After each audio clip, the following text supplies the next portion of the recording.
Hello and welcome back to Littlest PetCast. I'm your host James, and today we are looking into the episode Some Assistance Required. And it has been a bit. Things are a bit crazy at the moment, and I've explained that.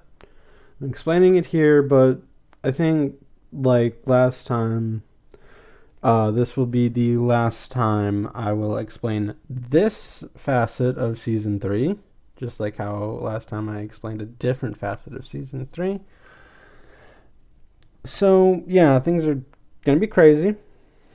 And you know what? Season 3 is just going to be a when it's done kind of thing.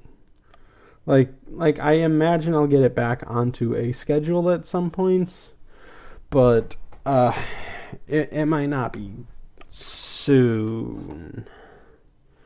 So yeah, let's just begin the episode. So at the start of the episode, we are at the pet shop, and the pets minus Minka call out to Blythe with different requests.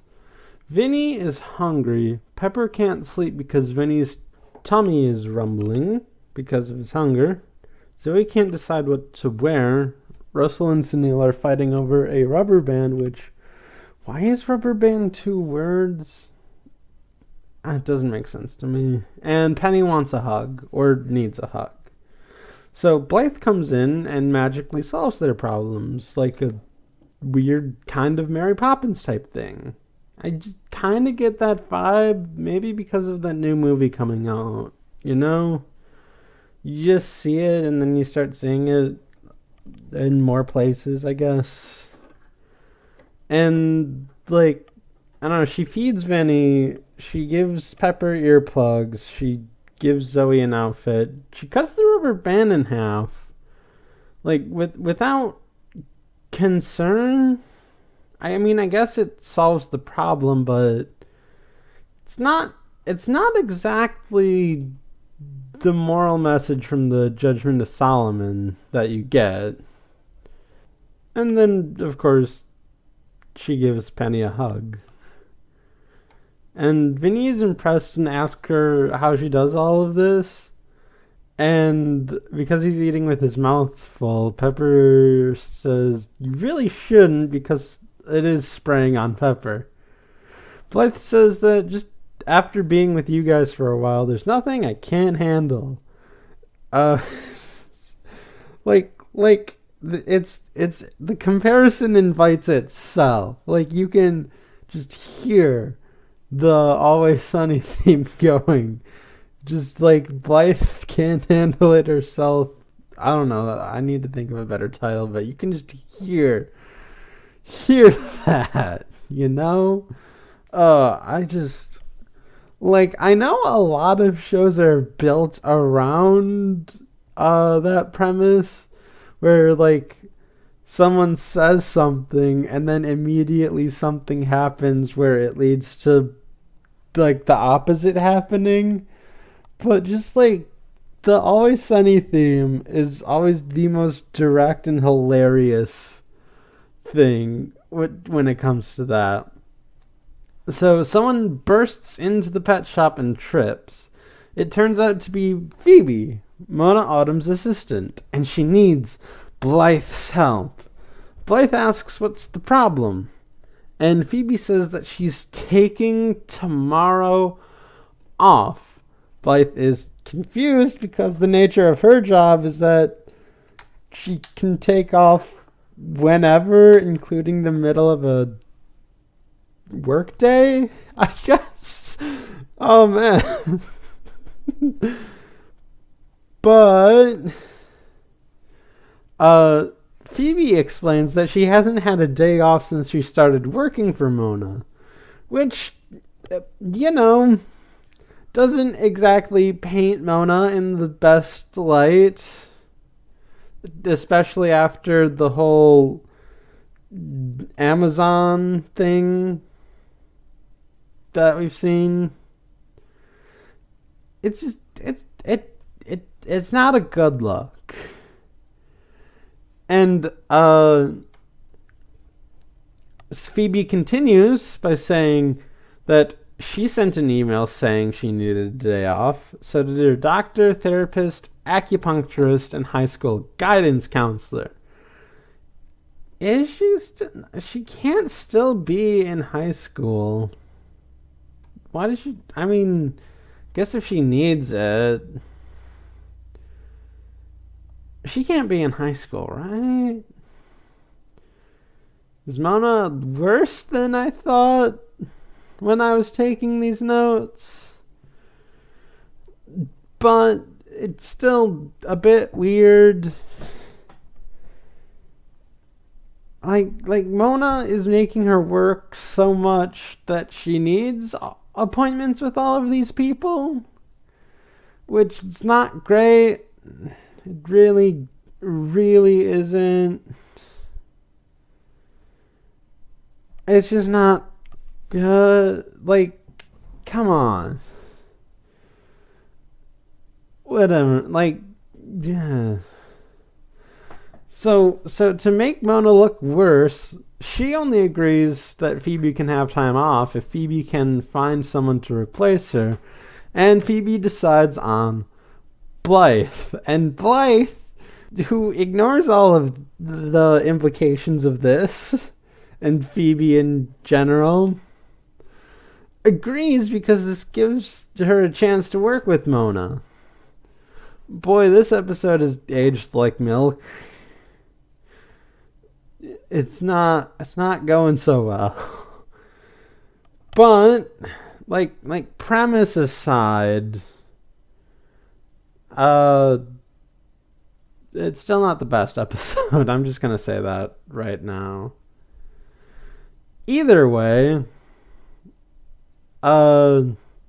Phoebe is grateful and asks if tomorrow she can bring Russell and Zoe, and she explains that since the article about the International Pet Fashion Expo was well received, Mona agreed to do some occasional articles on pet fashion. And Blythe asks if Mona wants them because they have experience, but Phoebe says that she just needs a purple dog and an orange hedgehog, which is funny. I will give them that. So, Phoebe tells Blythe that Mona has an important meeting with a high-profile but very reclusive client. She then gives Blythe a stack of binders which lists off things Blythe should know about working for Mona. And Phoebe says that if you need me for anything, too bad! You can't call me because I'm off the grid. And then she cartwheels out of the pet shop. And you know what? Good for her. Be off the grid. I mean, realistically, you might be sleeping all day. But if you find the energy to do something else, even if it's just watching a bunch of TV or something, good for you. So, the next day, Blythe shows up at Très Blasé, wearing what she was wearing yesterday. And like Blythe's outfits don't normally change on a day-to-day basis. They're more episode to episode, I believe. This is like the first one where like I noticed it because it seems off. Kind of like this is the first time I'm making a deal out of it because it seems off, because Blythe is fashion forward. That's one of her character traits. And just like seeing her not present that is a little odd, especially because she's working at a fashion magazine for a day. You know? But that's not the biggest problem with this episode, which we've discussed. So in the elevator, Russell says that he's nervous and asks Blythe if she's nervous. Blythe thinks everything will be fine and that she and Mona have a good relationship, which is true. So I guess I see where Blythe is coming from. Anyway, Blythe drops Russell and Zoe off with the pet handler, Oliver St. Oliver. Yes, that's a real name. And he promises that he will take good care of them. Oliver takes them into the photo shoot area, the modeling room, the soundstage. I don't know what that room would be called. Anyway, Zoe tells Russell that this is the big leagues, but also warns that any other pet they meet might be competitive. Just then, a blue dog pops up, and instead of promising a chance to solve problems with clues, it's another model, and his name is Tangier. Russell introduces himself and Zoe, and Tangier is taken in by Zoe because Zoe's already kind of a famous model.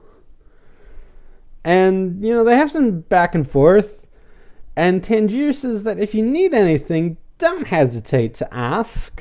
He has this kind of weird accent. I don't know how I can nail it down exactly. Oh, yeah. It's weird and it's hard to get down. Respect the voice acting profession. Anyway, Russell says that Tangier seems nice, but Zoe has a look of suspicion on her face. Because she was talking about this thing not 2 seconds before Tangier just popped out of nowhere. So, meanwhile, Blythe walks into Mona's office and talks to Cairo. Blythe informs Cairo of the situation and then goes to tell Mona. She's about to knock on the door, but Cairo reminds her not to knock, and Blythe remembers that it was in one of the binders. I think it was the second binder, subsection, a thing, I don't know. There's a lot of binder stuff. Mona opens the door and is ready to get started. And Mona's first demands are as follows. She needs correspondence files from January, February, March, not April, but yes, May. She needs 2 memos, one with 3 errors, just to see if the guys at proofreading are paying attention. And she wants the security team to know that she doesn't like how she looks on the security cameras. Blythe is confused, like this is all setting in just now how stressful it is. And Mona asks if she should be writing this down. Blythe grabs some pen and paper, and Mona keeps going. She wants her dry cleaning picked up from Fabio's, adjust the thermostat in her office to 1/5 of 1 degree lower, and I hope that she means Celsius, because, Fahrenheit is a bit closer together. So, if you want to do 1/5 lower on Celsius, you just, maybe 2 degrees lower on Fahrenheit. And then, to get a birthday present for her nephew, Zebediah. He likes toy German cars from the 1950s, and Mona then asks for her files and pushes Blythe out because they have a long day ahead. And, yeah, Blythe is now trying to keep her big head above water. So, Blythe is taking calls and asking people to hold, but she keeps messing up the words. But I do like the phrase, "can you office?" because it's funny. And it's also very clear that Blythe can't office. Holy moly. It's so funny. I like that. Anyway, Mona comes out and says that the smell of crumbs making her nauseous and asks if she can schedule an appointment with her hypno-aromatherapist. And yeah, I'm confused as to why aromatherapist is one word, but rubber band is too. But, there are bigger problems. So, Blythe looks, but Cairo gives Blythe their card. And Blythe is exhausted, even though they aren't at the halfway point of the day yet. And she hasn't had time to shadow Mona once. Mona bursts out and asks for tomorrow's newspaper, polo mallet repair, and then lunch. Blythe is relieved, but Mona says that it's not your lunch, it's hers. A quinoa salad with imported feta and shaved asparagus to hold the asparagus. There's a lot to go there.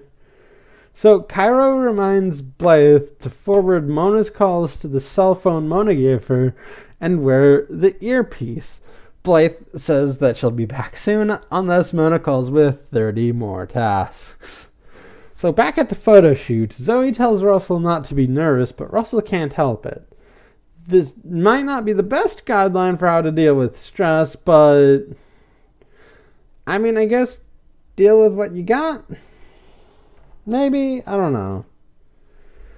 It's better to just, like, find the search. Whatever. Like Russell's nerves might be more of a facade thing than a actual nerve, but I mean, you can't discount actual nerves. Anyway, Tangier comes over and asks Russell if his outfit is too small. Russell says no, and Tangier picks up on Russell's nerves. Tangier says that at his first shoot, someone ripped their outfit, and it's really hard to do Tangier's voice. It is really hard to do Tangier's voice. I'm gonna need to look up who does Tangier's voice and congratulate them on that. Because that is not an easy voice for someone who grew up with my accent anyway. Anyway, I'm gonna need to stop. I forgot where I was. Okay, in that break, I looked it up. The voice actor's name is Colin Murdoch. Good for you, Colin Murdoch. Anyway, so as I was saying, at Tangier's first shoot, I'm just starting over. Someone ripped their outfit, and now they're working at a traveling circus. But he reassures that won't happen to Russell. Russell sees Tangier as being helpful, but Zoe has her doubts. And, like, the faces Zoe makes throughout this episode are just gold. So Oliver comes in, and Russell rips his jacket, but Tangier points out that they have a spare, and Oliver pets him for it.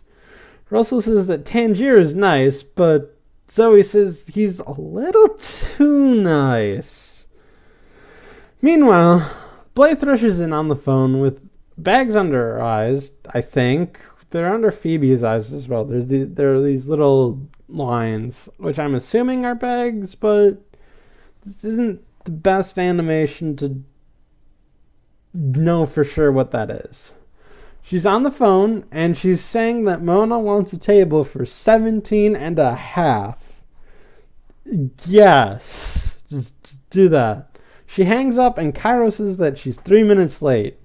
Blythe says that there is traffic, a line, another line, and it is really hard to find tomorrow's newspaper. You know, with it being today and all. Anyway, Cairo says that Mona gets in a mood whenever she doesn't eat on time.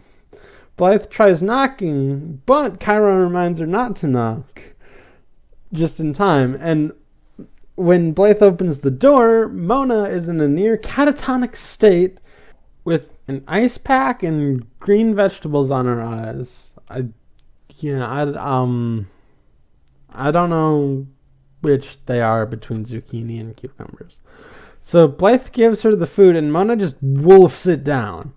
Mona says that she needs to get ready for her meeting with Clover Fields. Yep, we're doing that. We're doing that now, but you know, it's not the worst thing about the episode. Blythe says that she remembers that Clover is the reclusive designer that she's working with. And Mona wants everything to be perfect and asks Blythe to skip her own lunch. And yeah, we have circled right back to what makes this episode not the best. So Blythe wants to sit in on the meeting, but Mona says no. Can you imagine what, like, I would do if an assistant sat down on the meeting? That would be embarrassing, you know. Like, ugh. So back at the shoot, Tangier tucks in Russell's scarf, And Russell says he doesn't want his mistakes getting to Mona. Tangier says that a lot of pet models have been fired since I've been here. Like, two things. That's very obviously telegraphing. Like, I mean, I guess Russell's an idiot when it comes to this, but that is super, super telegraphy. Second, isn't this only a recent thing, though? Like it hasn't been that long since the Pet Fashion Expo, and I guess sort of get into it. No matter what order you're watching season 3 in, this is the 3rd episode. So it's not a case of where like Netflix is doing some trickery, because this is also the 3rd episode as well. Like, there's that. Anyway, so they begin modeling on a plane set, and Russell keeps sneezing when Oliver's taking pictures, and it's kind of magical that Oliver takes pictures when Russell sneezes, and Oliver is frustrated and says that maybe he can use Tangier's work with some editing. Oliver threatens Russell that if the next shoot doesn't go well, he's off. Tangier says that was a bit of bad luck, but Zoe seems to know what's up. Russell says that he doesn't want to get in trouble, but Zoe checks Russell's scarf and sneezes as well. Russell says it must be going around, but Zoe says that there's sneezing powder in the scarf and deduces that the outfit had a tear in it before Russell put it on, so it's all Tangier's fault. And Russell gets mad and wants to punch Tangier in the face, but Zoe stops him, saying that if Russell does go to beat him up, Tangier would win, even though Russell has super strength. Russell says that they can't tell Oliver because the only people they can actually talk to is Blythe. I said only people. That is not the first mistake I have made when talking in this episode. So I'm just gonna keep going with it. Anyway, Zoe spots a camera and thinks to show him instead. So, back in the office, Blythe is on the phone asking for a ring size and saying she'll send a plaster of Mona's finger over this afternoon. This is dumb, but I don't mind it. Like out of the context of how horrible it is, that's a pretty good joke. Blythe seemingly finishes all the work she has to do and asks Cairo if she's done. Cairo says, I don't see anything, which means Mona will find about 200. And then someone walks in, and this someone is Clover Fields. She talks with this German or Nordic accent. Like she says "ja" and stuff. Like, it's also kind of a hard thing for me to replicate, but really it's just because I'm a guy this time. I can't get my voice that high. But her accent isn't the most standout thing about her. So, let's take a look at her outfit. She's wearing a black hat with a veil and sunglasses. She's wearing a white shirt with black stripes, a purple feather scarf, a purple belt, and a long black dress. And she carries around a stick with a hand on it, which she uses to shake Blythe's hand when Blythe goes to shake her hand. Blythe asks if she wants to sit down, and Clover asks why. Blythe says that she'll inform Mona that she's here, but then Mona screams, and Clover says, it's true what they say about Miss Autumn. I really don't know how to get that one down either. So Blythe walks in and asks if everything is all right. Mona appears to have had an allergic reaction, and, Blythe sees this and is like, ugh. Anyway, Mona asks Blythe if she forgot to ask them to hold the asparagus. Blythe says no, yes, maybe, I must have. I can't. There's a lot I had to keep track of. Blythe says that she'll reschedule, but Mona says that Clover Fields does not reschedule. But, oh yeah, I put it in here. I didn't take note of it if it happened last time, but Mona says schedule, and apparently that's the British way of saying it. So maybe she does have her like office in Celsius, and like maybe you can adjust it on the Fahrenheit. Anyway, so Blythe promises to make this work. She comes back out, and Clover asks if Mona is ready. Blythe says, in a minute.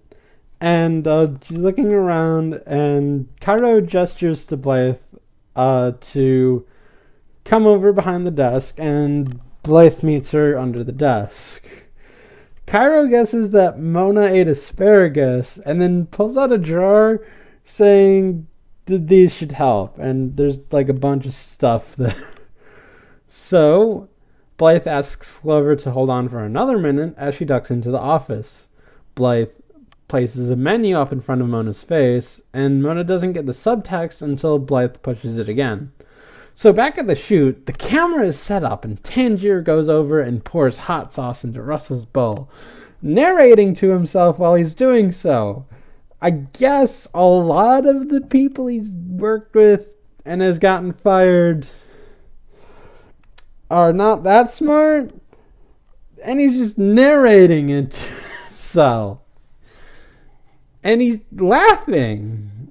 So, Russell then announces his presence, and Tangier gets rid of the evidence. I guess he's gotten too high and mighty to know something when he sees it, or hears it, or whatever.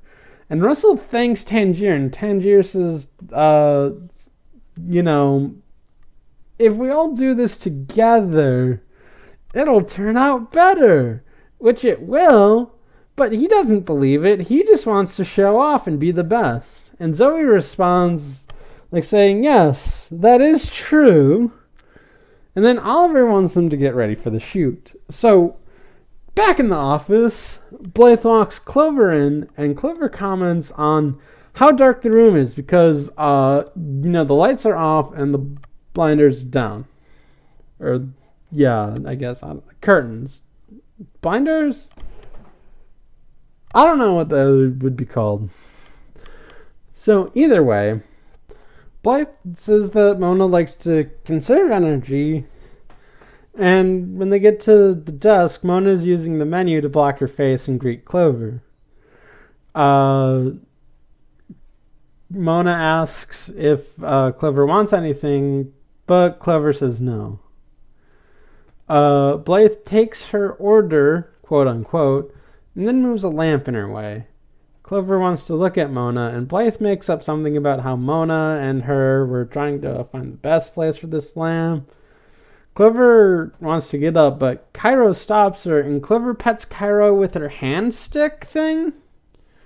So back at the shoot, Tangier baits Russell into eating his food. Oliver's ready for a shoot, and when the shoot happens, Russell shoots flames out of his mouth. Oliver tries to send Russell out, but Zoe barks and Oliver comes back. Oliver asks if Timmy is in trouble again. I'm sure dogs have heard that joke for a long time. I don't know. So Zoe gives Oliver the camera, and Oliver investigates. He sees Tangier spiking Russell's food and punishes him for it. And, takes him away into his kennel. So Zoe commends Russell for going through with this, and Russell thanks Zoe for helping him out. Zoe says it was nothing, and like she was telling Tangier at the start when they met, that it's all about making the camera work for you. So Clover moves the lamp, And Blythe pulls the blinds up. There we are. And lets in real light. Clover cannot stand the light and pulls the blinds down while covering Mona. Clover wonders about this, and Blythe explains that Mona is sensitive to light. And Clover says that she is the same. So Clover also wonders why Mona isn't talking. Blythe says that Mona's success comes from a set of rules, and one of those rules is that she only listens in first meetings. Clover says that it's strange, but she likes it, and that she has found a kindred spirit in Mona because people also say that she is strange.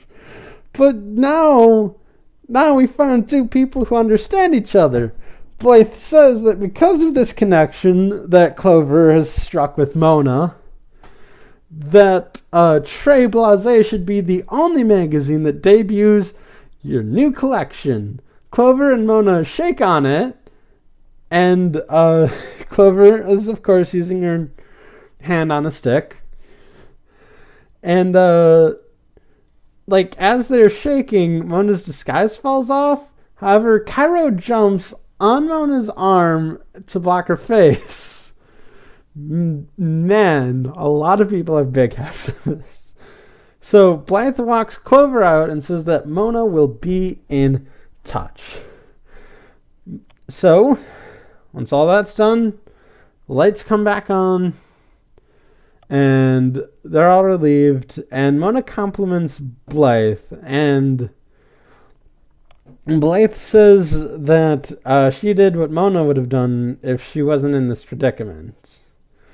Blythe notices that Mona is healing fast, which, I mean, that's a healing factor. Come on. It's almost like Deadpoolian, I guess, when it comes to the healing factor. Like, it's very fast. And she doesn't look that great, but she'll be fine because the cancer isn't trying to continuously kill her, I guess, unlike Deadpool. Is that a movie only thing? Or is that another thing I don't know. Yeah, no, me, fake comic book fan. I told you, go to Free Comic Book Day. And if this podcast is still around by the next Free Comic Book Day, which it probably will be, I will also tell you then, because it's great. But yeah, no, whatever. Anyway. So, Mona says that she'll be better than fine because she has Clover's designs. And Mona says that she's learned a lot about Blythe today. That she is quick on her feet and creative in more ways than one. And also that she's not really cut out to be an assistant. Blythe says that she thought she could handle this on her own, but she realizes that we need help sometimes. We all do. Which, why not just hire more staff at that point? You have a lot to do. You're in charge of a big company. I'm sure you can hire 2 or 3 more people to be your assistant as well. I'm not saying that all of the stuff you need to get done isn't unnecessary, even though maybe some of it is. But what I'm saying is, if you're doing that much stuff, you might want to hire more people. But anyway, Mona says that Blythe should focus on her designs, which she would be happy to look over sometime. Blythe offers to do lunch, and Mona retorts with, if Phoebe orders. And they laugh. And it is kind of funny. But the implication of how hard that job is on Phoebe is not great. So at the end of the day, in the elevator, Zoe asks how Blythe's day went, and she said it had its ups and downs, but it ended on an up. Blythe asks back, and Russell responds with pretty much the same, but not for everyone. And then we cut back to Oliver being mad at Tangier and asks him to focus on his modeling, like Russell. And Tangier is mad and eats some food, but he learns too late that it was Russell's bowl, and he spits flames as well, thus ending the episode. Like I said earlier, this wasn't one of my favorite episodes before, and with how this episode is aged in terms of workers' rights, it's not the best episode. It's not great. I don't know. It's just like, it has a lot of funny moments and a lot of good chuckles are had, but it's all undermined by just the poor business practices that we see on display here. It's not great. I don't know. I don't know what else to say. So I guess I'll just end the episode. So, this episode, I am actually going to dedicate to a group. I am dedicating this episode to the recently broken up super best friends. And ever since 2010 or 2011 I think, maybe it was 2010, maybe I was a really early adopter. Anyway, I was watching the super best friends on their shenanigans, back when they were just the two best friends. And then Wooly and then Liam were brought into the fold, and I kept watching and enjoying their hijinks. But now they're broken up, and they're doing their own stuff now.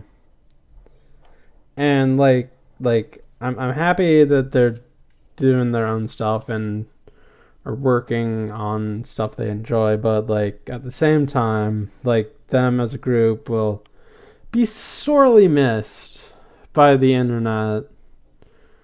And I don't know, words cannot express how much this will impact how I see the internet and how people see the internet, because they took the internet by storm in more ways than one. And just seeing someone that big just fade out and crackle down, it is something.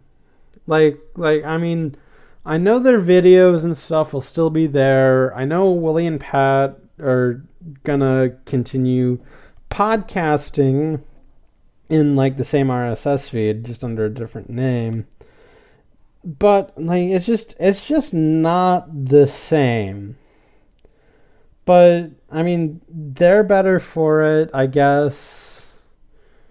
And I don't want them to exhaust themselves to just not being fun anymore, because they were all about fun. And if it's better this way, then fine, but they will be missed as a unit. So this episode of the podcast is dedicated to you, best friends, because one of the things that you always do is call out all of this kind of bad behavior, whether it be by companies overworking their staff or by competitors in stuff just doing scumbag tactics. Because we all know that the better working conditions and like a fair competition fields, I'll keep that going. And like make for a better product in general. And you guys were never afraid to call that out. So I will thank you. And I will tell you who are listening to be sure to comment and rate this podcast on Shout Engine, on Apple Podcasts, on the Google Play Store, and wherever else RSS feeds go. When they get their first day off in forever. And be sure to check in next time for the episode Winter Wonder Wha. I shall see you then. Original Friendcast ending, play us out.